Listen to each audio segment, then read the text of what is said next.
Hello guys, welcome to my YouTube channel. आज हम शुरू करने जा रहे हैं एक नया topic which is definition clauses. हम कुछ इम्पॉर्टेंट डेफिनेशंस ही करेंगे जो एग्ज़ाम पॉइंट ऑफ व्यू से इम्पॉर्टेंट है। तो हमारी आज की फ़र्स्ट डेफिनेशन है डिक्री। इसको हम 2 पार्ट्स में करेंगे। तो चलिए शुरू करते हैं।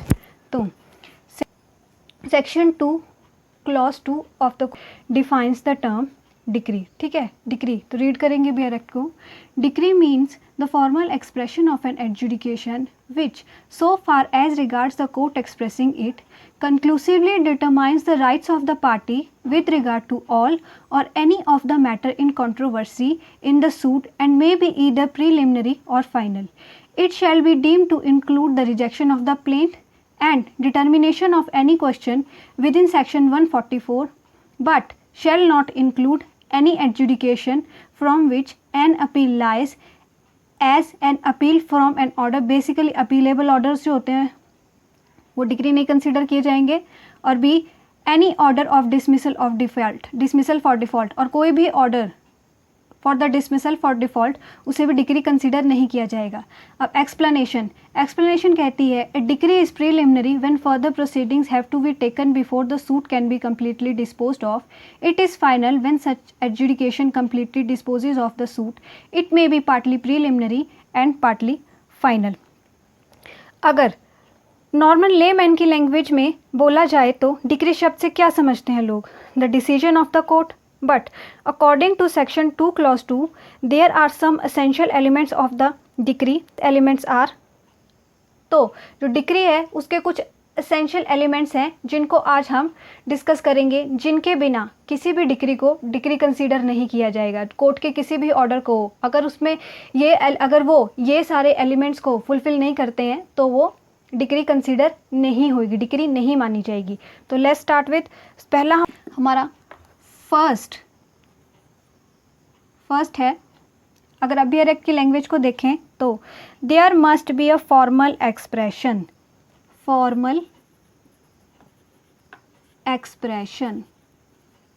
There must be a formal expression. तो एक फॉर्मल एक्सप्रेशन होना चाहिए। फॉर्मल एक्सप्रेशन कैसा? Formal expression it must be deliberate. ये डेलिब्रेट होना चाहिए कोर्ट की तरफ से, मस्ट बी डेलिब्रेट। और second, must be given in the manner provided by law. Manner according to the manner of law. ठीक है, it must be according to the manner of law. तो first element तो हमारा ये हो गया, formal expression होना चाहिए, इट मस्ट बी डेलिब्रेट और must be according to the manner of the law. ठीक है, सेकेंड हमारा है, सेकेंड है एन एडजुडिकेशन। An adjudication. अब एन एडजुडिकेशन से आप क्या समझते हैं? An adjudication means judicial determination. Judicial determination. An adjudication means judicial determination होनी चाहिए of the matter in dispute and such judicial determination must be by the court. ठीक है, तो क्या an adjudication of the judicial, there must be judicial determination of the matter and such determination must be by the court. तो इससे हमें क्या समझ आ रहा है? If it is not determined judicially, अगर इसको जुडिशियली डिटर्मिन नहीं किया गया है तो ये डिक्री नहीं मानी जाएगी। अब यहाँ पे जुडिशियल डिटर्मिनेशन क्या है? क्या होता है जुडिशियल डिटर्मिनेशन? क्या है? What is judicial determination? Judicial determination क्या है? What is judicial determination? Judicial determination means decision given on merits. Decision given on merits. For example dismissal of a suit on default. Dismissal of a suit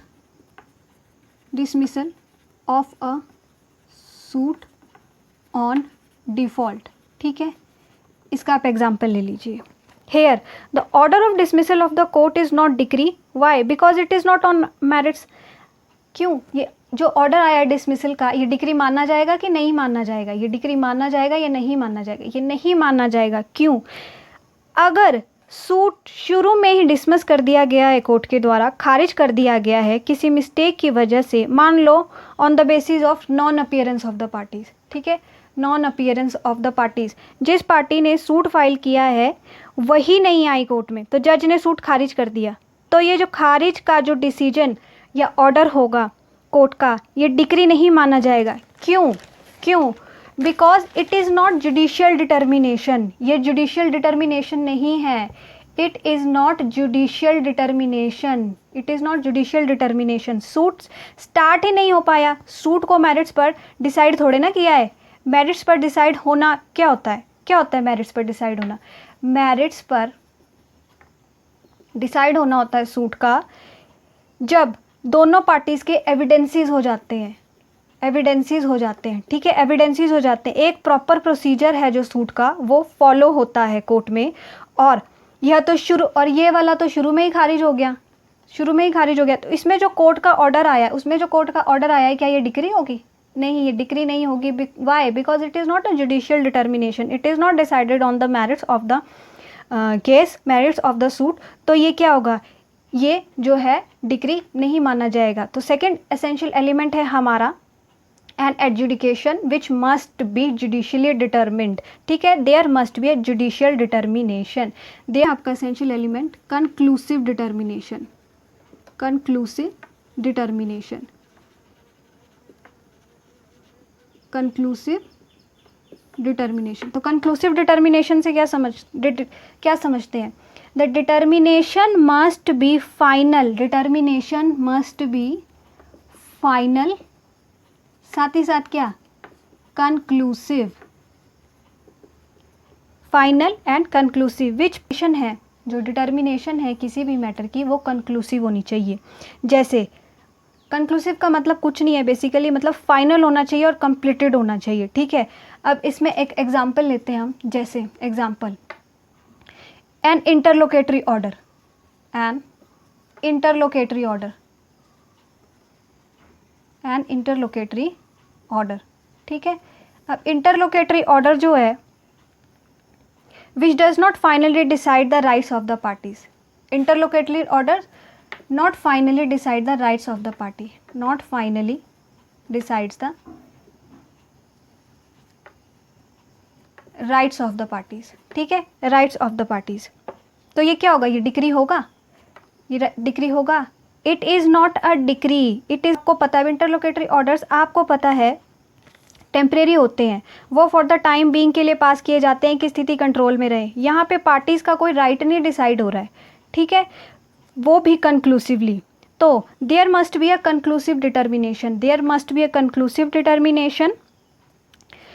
कोई भी order ऐसा नहीं होना चाहिए कि उसके पास होने के बाद उस ऑर्डर से रिलेटेड कुछ फाइनली पास और फाइनल ऑर्डर पास होना रह जाए। यहाँ को हम क्या बोल सकते हैं? यहाँ पे एक तरह से फाइनल एंड कंप्लीट, ठीक है। हाँ जी, तो नेक्स्ट एलिमेंट है हमारा element number 4, rights of the parties, rights of the parties. अब राइट्स ऑफ द पार्टीज क्या है?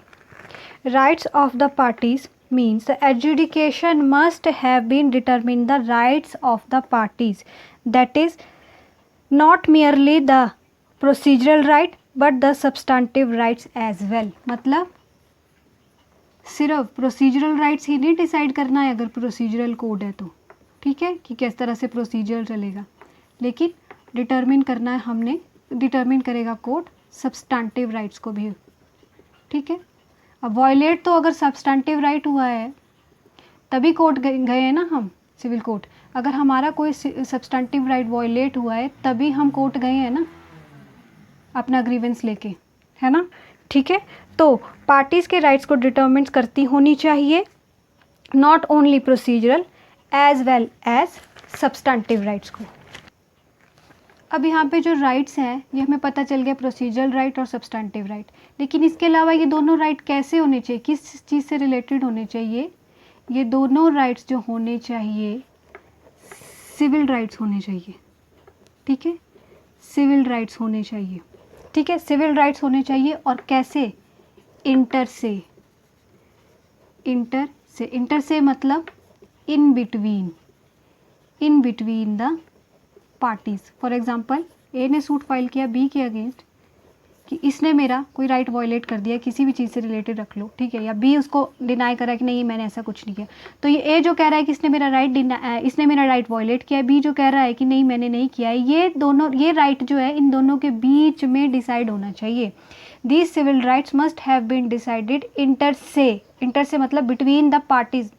These civil rights must have been decided between the parties, ठीक है। Rights of the parties, procedural rights, procedural rights as well as substantive rights.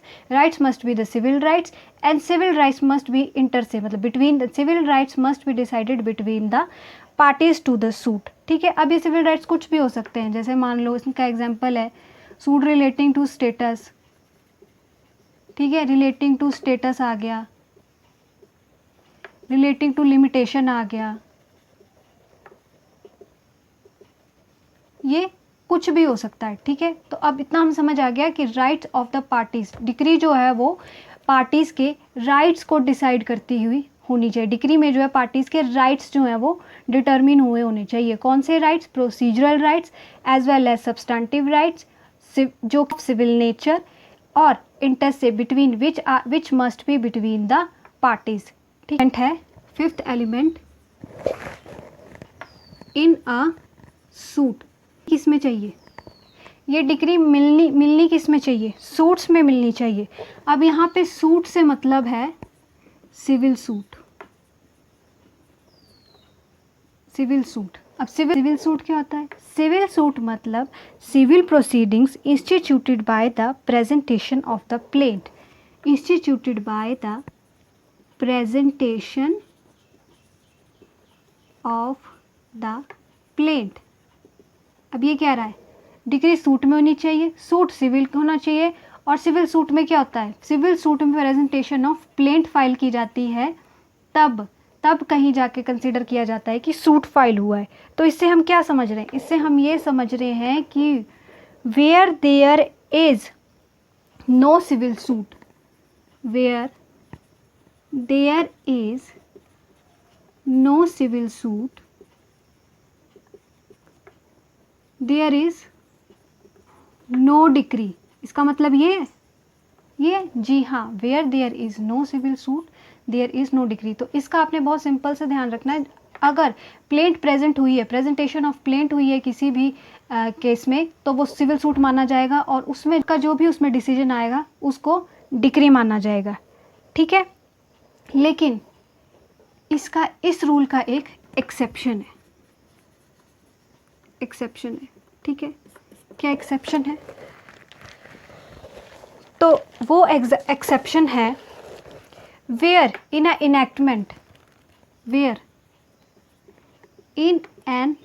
Enactment, जहाँ पे किसी enactment में कोई स्पेसिफिक प्रोविज़न दिए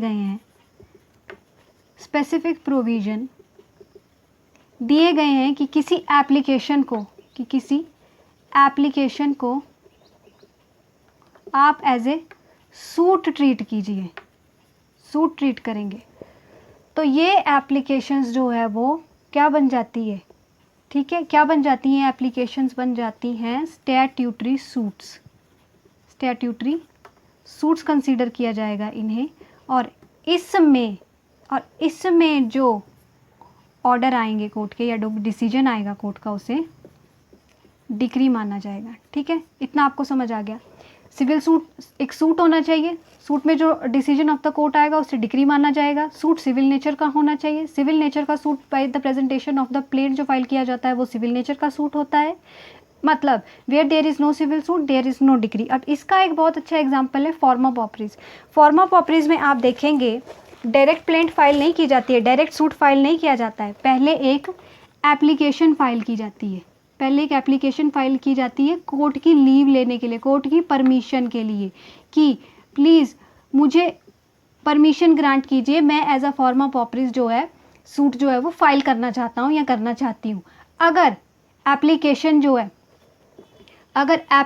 जो है कोर्ट जो है ग्रांट करता है, अगर एप्लीकेशन कोर्ट ग्रांट करता है, फिर वहाँ पे प्रेजेंटेशन ऑफ प्लेंट होती है, प्रेजेंटेशन ऑफ प्लेंट हो जाती है। तो प्रेजेंटेशन और जब प्लेंट होगी तो फिर ये सूट बनता है, अदरवाइज़ यहाँ तक ये सूट नहीं है, इसको यहाँ पे सूट नहीं है। तो इस एप्लीकेशन पे कोर्ट का जो ऑर्डर आएगा वो डिक्री नहीं होगी, वो डिक्री नहीं होगी, ठीक है। लेकिन यहाँ पे एप्लीकेशन ग्रांट होने के बाद जो प्रेजेंटेशन ऑफ प्लेंट होगी उस पे जो कोर्ट का ऑर्डर या डिसीजन आएगा वो डिक्री होगी। समझे आप? समझ आ गया। लेकिन इसका एक एक्सेप्शन है, where in an enactment specific provisions have been made to treat the application as suit then they are considered as statutory suits, ठीक है। और इन पे जो डिसीजन आएगा कोर्ट का वो डिक्री मानी जाएगी। इसका एक मैं आपको एग्जांपल देती हूँ, इसका बहुत अच्छा एग्जांपल है। जैसे proceedings under ISA, Indian succession act, Hindu marriage act. Hindu marriage act में जब हम डिवोर्स फाइल करते हैं हम क्या कहते हैं? डिवोर्स का सूट फाइल कर रहे हैं? नहीं, हम कहते हैं डिवोर्स की पिटीशन फाइल कर रहे हैं, पिटीशन को फाइल कर रहे हैं। यहाँ पिटीशन होती है, प्लेंट नहीं होती है, ठीक है, पिटीशन। लेकिन फिर भी जब ऑर्डर आता है कोर्ट का डिवोर्स पे तो उसको क्या कहते हैं? ऑर्डर ऑफ डिवोर्स नहीं, उसे कहा जाता है डिक्री ऑफ डिवोर्स। समझ आ गया आपको? ठीक है, तो ये थे डिक्री के 5 एसेंशियल एलिमेंट्स। तो guys that's all for now. I hope आपको ये वीडियो पसंद आया होगा। इसका एक और पार्ट बनेगा जिसमें हम टाइप्स ऑफ डिक्री को समझेंगे। तो तब तक kindly like, share and subscribe my channel and also press on the bell icon to get the latest notifications. Take care. Bye bye.